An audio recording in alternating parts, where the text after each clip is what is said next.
Hi friends, welcome to Rekha Logu kitchen. இன்றைக்கி நம்ம கிச்சனில் கோதுமை மாவு, அரிசி மாவு, ரவை வச்சு ஒரு அப்பம் செய்ய போகிறோம். அதுக்கு 1 கப்பு கோதுமை மாவு, 1 கப்பு அரிசி மாவு, 1 கப்பு ரவை, ஏலக்காய் தூள், கொஞ்சமாக உப்பு போட்டு மிக்ஸ் பண்ணிவிட்டு அதுக்கு 2 கப்பு பொடிச்ச வெல்லம், 3 கப்பு தண்ணி ஊற்றி கொதிக்க விட்டு 2 ஸ்பூன் நெய் விட்டு மிக்ஸ் பண்ணி வச்ச மாவு கொட்டி கலரி எடுத்து வச்சுக்கணும்.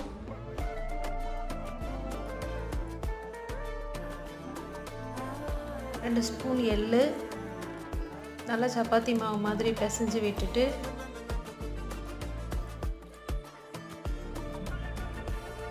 அதிரசம் தட்டுற மாதிரி கொஞ்சம் பெருசாக தட்டி எடுத்துட்டு எண்ணெயில் போட்டு பொரிச்சு எடுத்தால் அப்பம் ரெடி.